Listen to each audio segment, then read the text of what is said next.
Friends, before we begin the formal service in Lois's memory, her immediate family, her husband, her children, her sister, each has a black ribbon which we have pinned to your clothing. In a moment, I'm going to ask just those of you with the ribbons on to recite a blessing with me. The blessing thanks God for Lois's life, despite the sadness we feel today at her death. And then after that, I'll tear each of the ribbons. And as I said, the ribbon, when it is torn, becomes a symbol of the torn heart that you have inside because of her passing. So those of you with the blessing, if you repeat after me, first in Hebrew and then in English. Baruch atah Adonai, Eloheinu melech haolam, Dayan ha'emet. And now the English. Blessed art thou, Lord our God, ruler of the universe, creator of life, and true judge. And we all say together, Amen.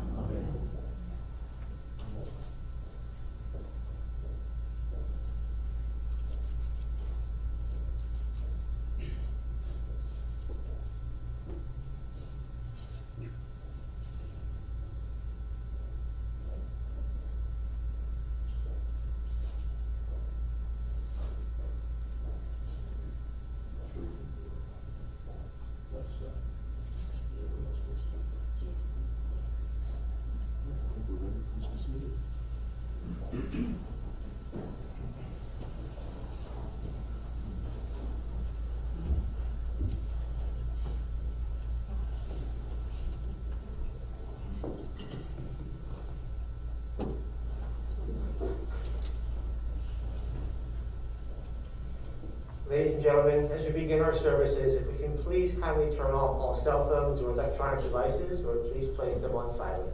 Thank you.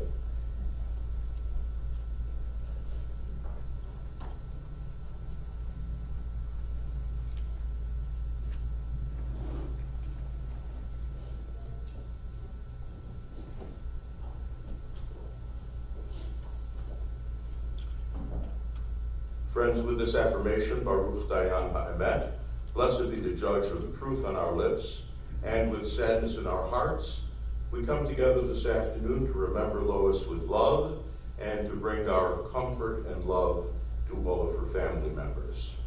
We're going to begin the service today with a selection from the book of Psalms. Psalm 121 is a prayer in which we ask God to guard our soul in our going out and in our coming in. And we recite it today as a prayer that God will guard Lois's soul now that she has gone out of our presence and come into God's eternal presence. I'm going to chant a few of the original Hebrew verses of the psalm, and then I'll read a version of the psalm in English. Psalm 121. Shir l'malot, Esa'enai elehari, me'ayin yavo Ezri me'im Adonai, oseh shamayim v'aretz, al yitein lamot raglecha, al yanum shomrecha, hine lo yanum v'lo yishan, shomer Yisrael. I will lift up mine eyes unto the mountains, from whence shall my help come? My help cometh from the Lord, made heaven and earth. He will not suffer thy foot to be moved. He that keepeth thee will not slumber. Behold, the guardian of Israel neither slumbers nor sleeps. The Lord will be your protector. The Lord will give you shade at your right hand. The sun will not smite you by day, nor the moon by night. The Lord will keep you from all evil. God will preserve your soul. The Lord will guard your going out and your coming in from this time forth and forever. The 23rd Psalm expresses our conviction that even when we walk through the valley of the shadow of death, we are never alone, that God is always with us and gives us support, strength, and courage equal to our needs. So if you are familiar with the words of the 23rd Psalm, I invite you to join me in reciting it together. The Lord is my shepherd, I shall not want. He maketh me to lie down in green pastures. He leadeth me beside the still waters. He restoreth my soul. He guideth me in straight paths for his name's sake. Yea, though I walk through the valley of the shadow of death, I will fear no evil, for thou art with me. Thy rod and thy staff, they comfort me. Thou preparest a table before me in the presence of mine enemies. Thou hast anointed my head with oil, my cup runneth over. Surely goodness and mercy shall follow me all the days of my life, and I shall dwell in the house of the Lord forever. At the end of the book of Proverbs in the Bible is a passage of praise for a good woman. In Hebrew it is known as Eshet Chayil. In English it is usually translated a woman of valor, and it expresses the virtues of love of family, kindness, industry and integrity, optimism and hope that are the characteristics of a good woman, indeed of a good human being. And so in Lois's memory we read these words of Eshet Chayil. A woman of valor who can find, her worth is far above rubies. The heart of her husband trusts in her, and nothing shall be lacked. She renders good and not evil all the days of her life. She opens her hand to the needy and extends her hand to the poor. She's robed in strength and dignity and confidently faces what each day brings. She opens her mouth with wisdom. Her tongue is guided by kindness. She tends to her household and eats not the bread of idleness. Her children are first to call her blessed. Her husband too, when he praises her, saying, many women have been valorous, but thou excellest them all. Charm may wane and beauty fade, but a woman of valorous character is much to be praised. Placed before her the fruit of her hands, wherever people gather, her deeds speak her praise. And it is a special blessing at a service like this when family members are able to speak in the midst of their pain and longing for someone who has passed away, to express love, admiration, to be able to help us understand what it is that made this individual special. And so to help us understand Lois and to appreciate and love her even more, I'm going to ask first her sister Joanne and then her granddaughter Jessica to come up. Each will be accompanied, Joanne is to be accompanied by her husband Jim and Jessica by her mother Cheryl.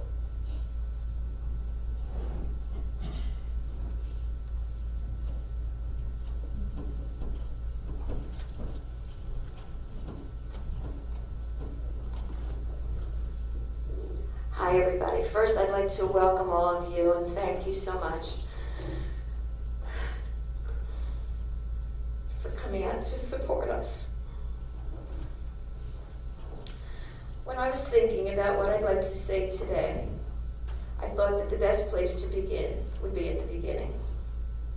I was born in 1947 and Lois was almost 8 years old.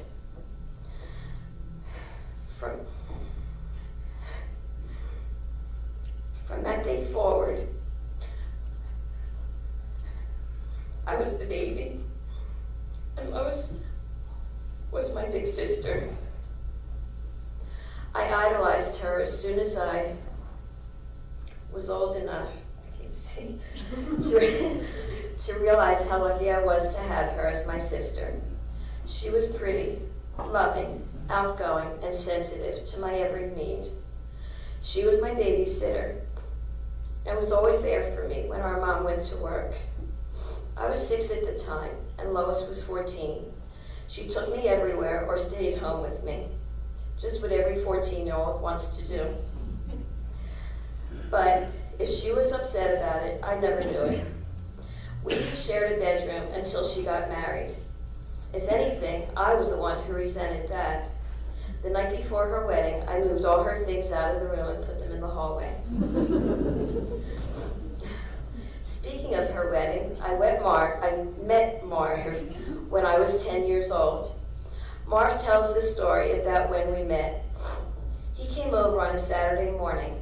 When he rang the bell, I opened the door, and being shy, I hid behind the door. I was in my pajamas, and my hair was a mess. That was the beginning of our sister-brother relationship.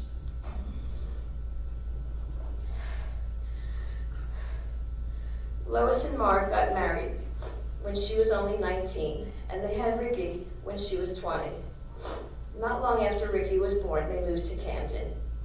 I missed my sissy, which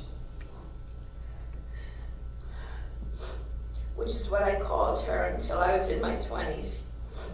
So much so that one Saturday, a friend and I decided to walk across the Tacony-Palmyra Bridge to go visit. I don't think we got there, but I missed her, so we had to try. Missing her didn't stop then. When I got married and moved to Florida, believe it or not,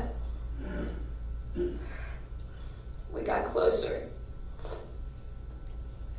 We made it a point to have our families see each other at least twice a year. We wanted our children to be close with their cousins, and they were. Nothing was ever more important for either of us than our families.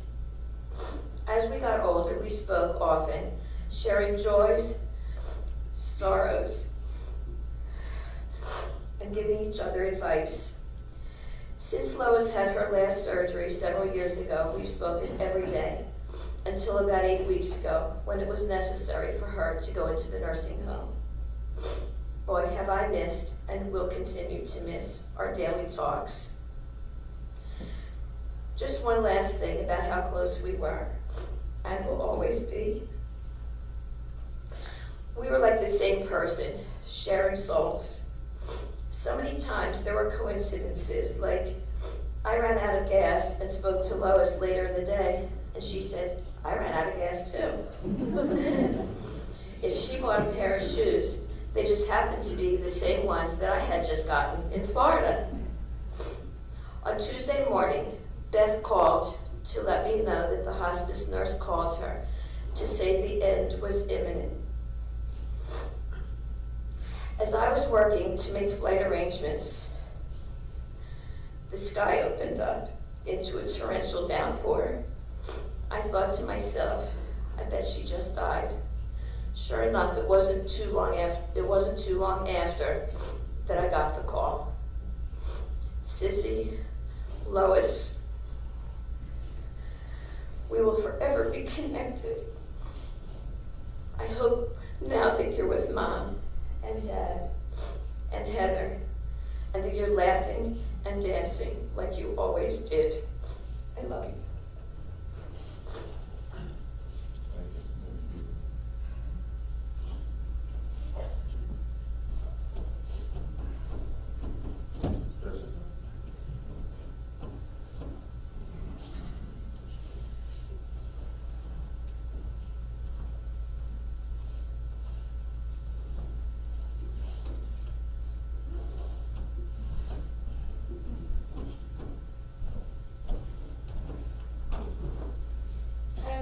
Thank you for coming.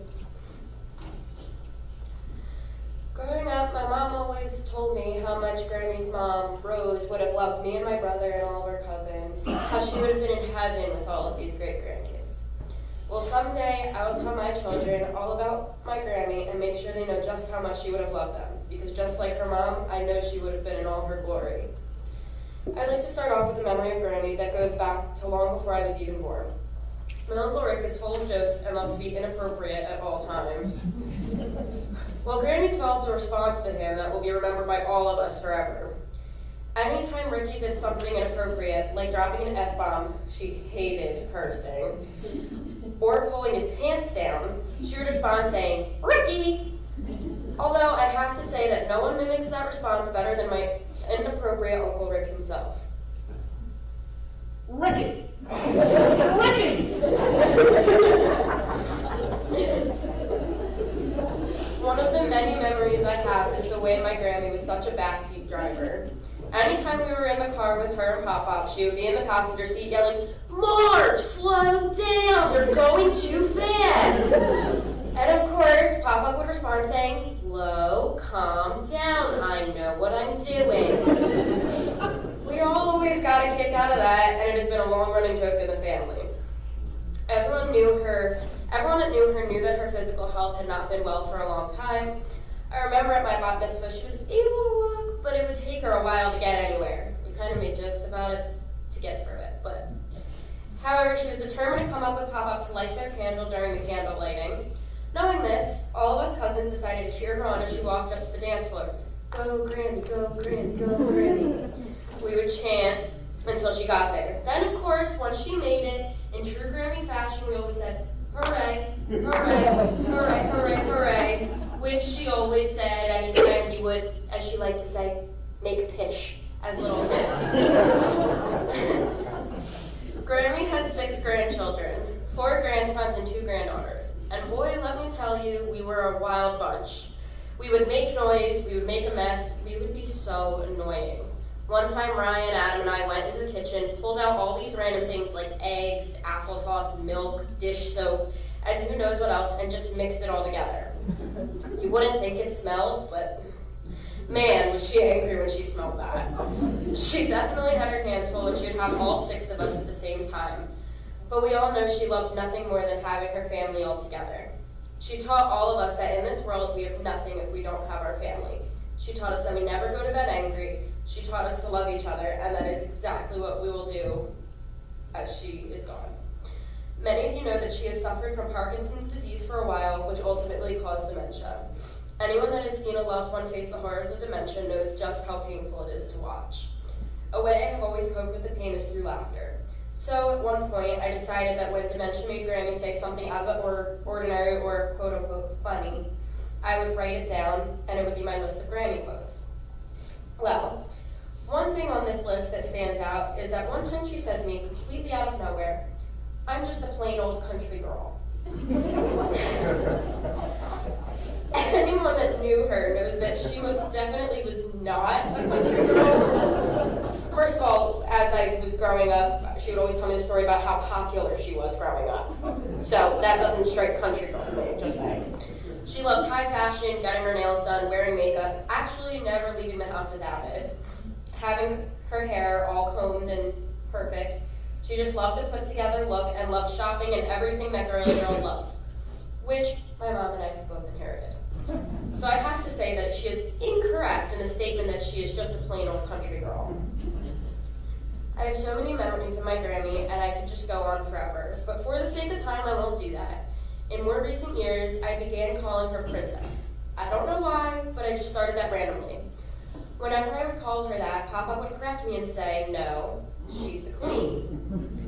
So to end this, I will say, to my princess, my Pop-Pop's queen, I love you more than you will ever know. I am grateful to have had 22 years with you by my side. I know many people do not believe in the afterlife. However, I have to believe that heaven exists because I need to believe that you will be watching over all of us for the rest of our lives. I also know that heaven exists. You most certainly have a place there. So if you can hear me somehow, know that we all love you and will miss you for the rest of our lives. I know you're in a better place now and can finally be at peace. I love you so much. Goodbye, Granny.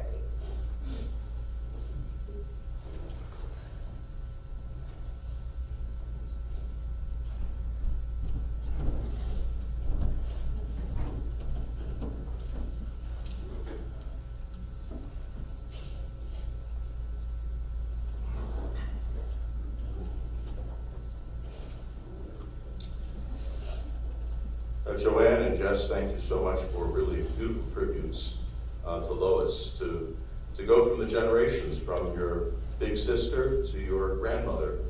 And that was really the span of her life and her relationships and the things that really made her who she was and that made her such a positive and wonderful force in the family. But most of all, when we think about her character, and I read the passage, Eshet Chayil, a woman of valor, a woman of valorous character. What is it about someone's character that really makes them memorable to us? And ultimately, particularly in Lois' case, it was how loving she was, how caring she was, how compassionate she was, and how she rolled all of those virtues and a lot of tolerance for Mishigas into her family. because you can't love your family unless you love their mishigas as well. Their comments, their messes, everything together, it really defines who we are as people. She also had an amazing group of friends. Some of them were friends her whole life. Some of them, as they say, even from the womb, because their mothers were friends while they were pregnant. And of course, there was her mahjong friends, a regular group that met for years, every week. Kids always looked forward to it when the mahjong group met at your house, because then you knew there would be a big bowl of M&Ms on the table.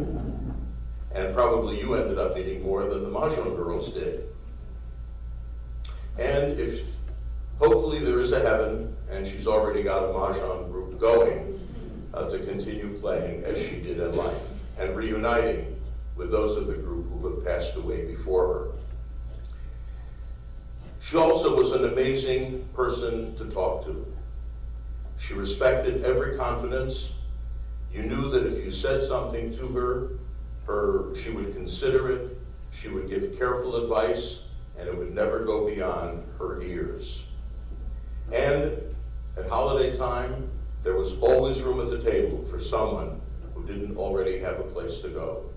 She wanted her home to be open and welcome, just like Scripture teaches us the tent of Abraham and Sarah, which was open on all sides. Lois grew up in Oxford Circle. Marvin grew up in Winfield, the other side of the Schuylkill River. And sometimes we joke that you need a passport to get from one side to the other. So how did the two of you ever meet? Well, it turns out that Marvin was in the Army, and one of his buddies said, I know this pretty girl who lives across the street from my girlfriend. Let me give you her number.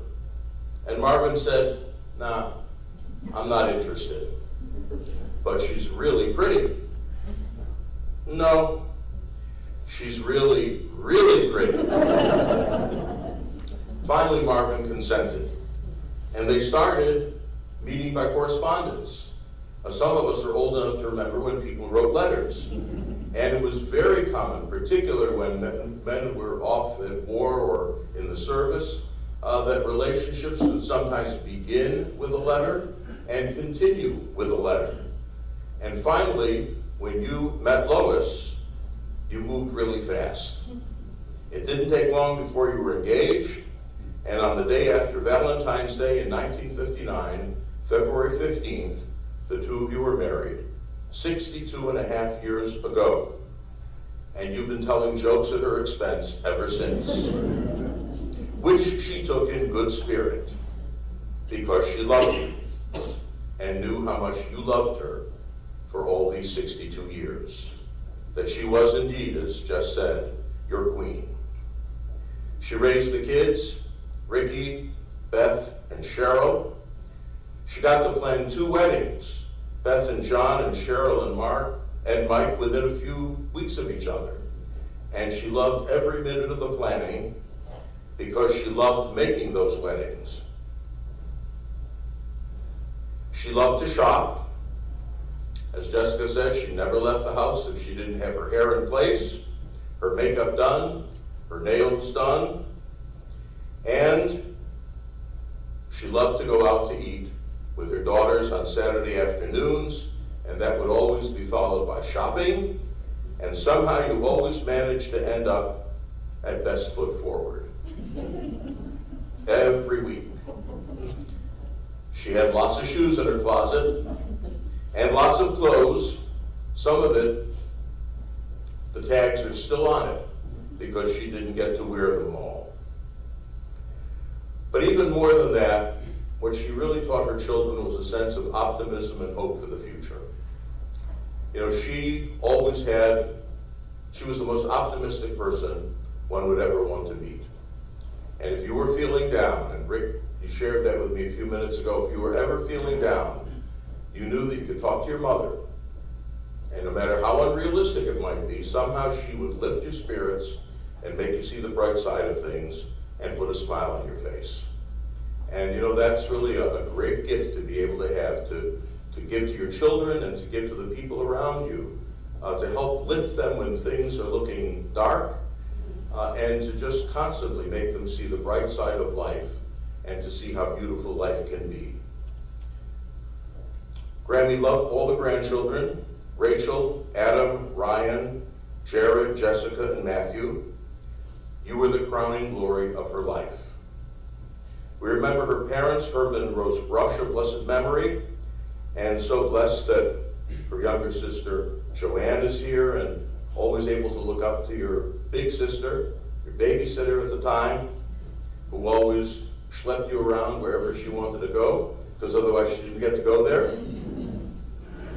And what a blessing that Aunt Linda was loved by Ross, Howie, and Chad. These last years have not been easy.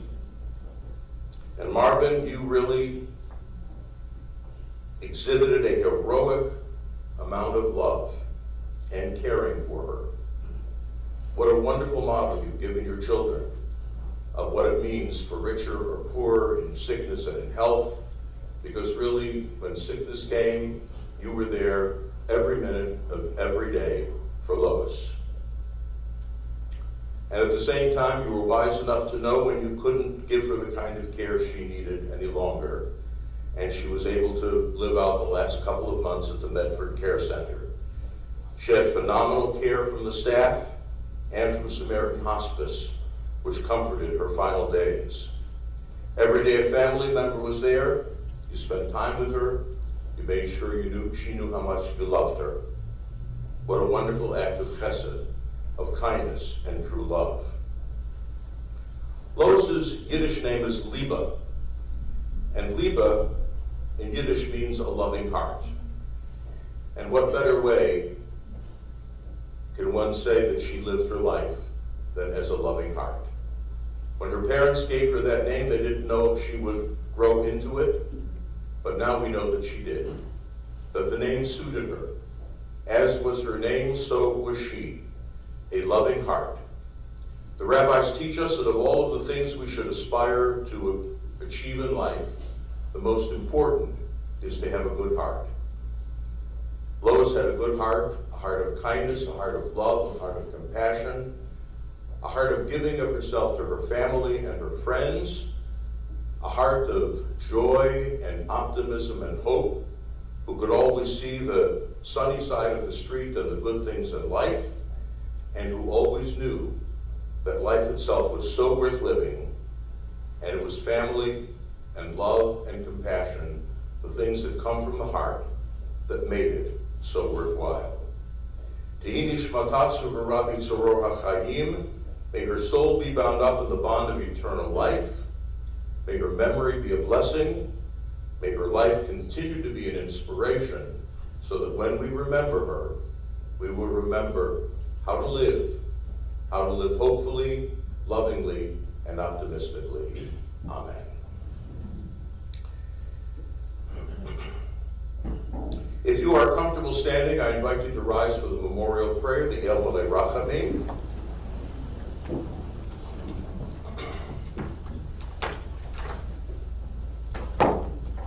El Malei Rachamim, Shochein Bameromim,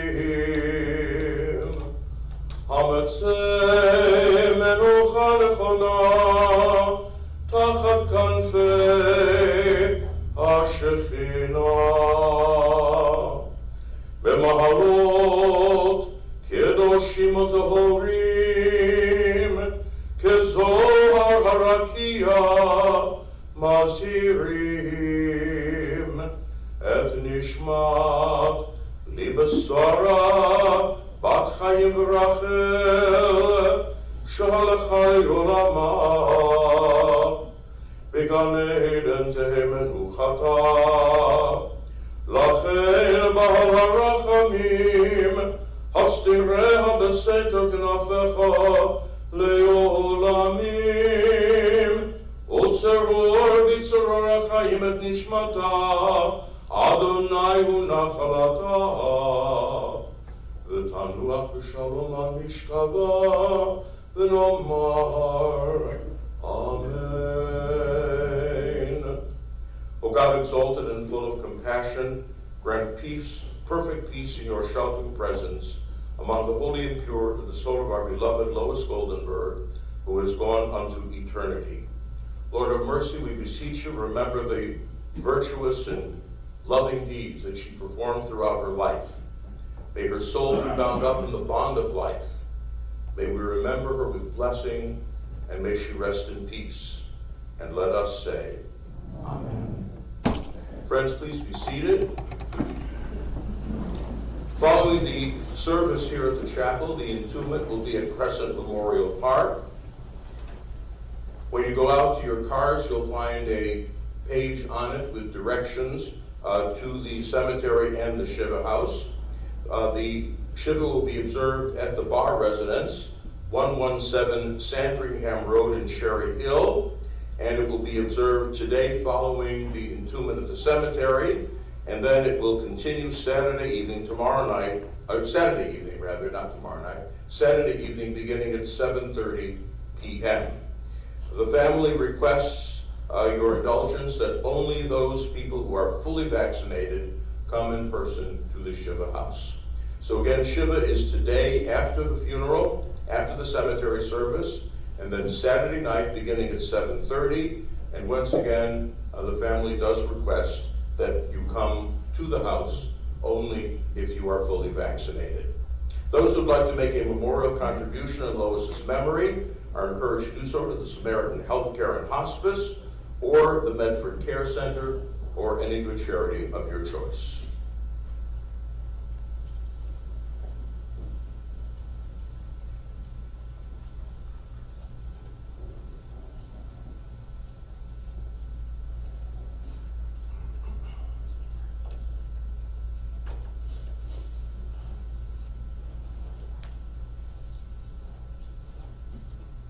Would the pallbearers please step to the center aisle?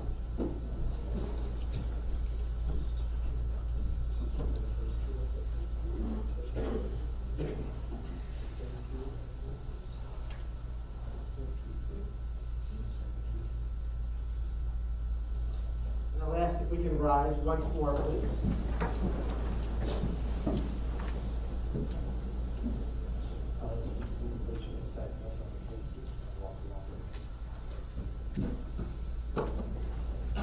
אשת חיה מימצא, ורחוק מפנינים נברא, פתח בלב עליו, ושאלה לא יחסר.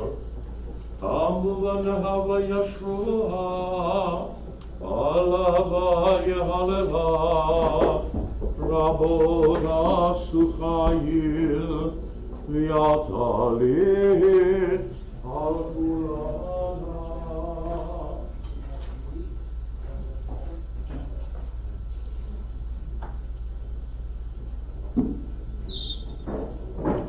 You may be seated, please.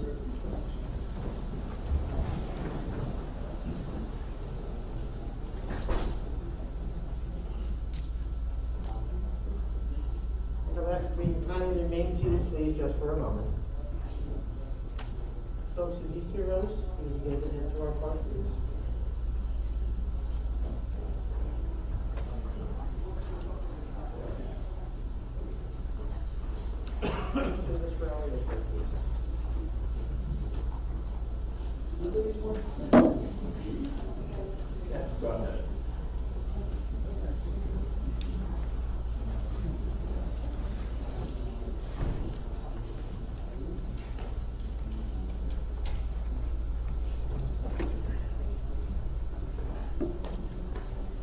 Those who need to rows.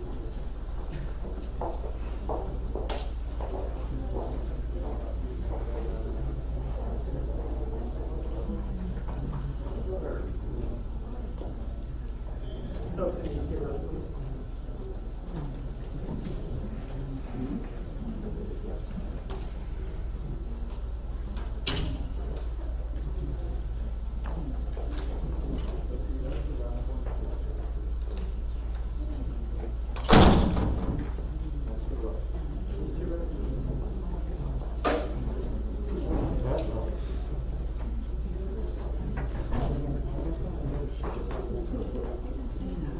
Stand on the side of the doorway, please. Thank you.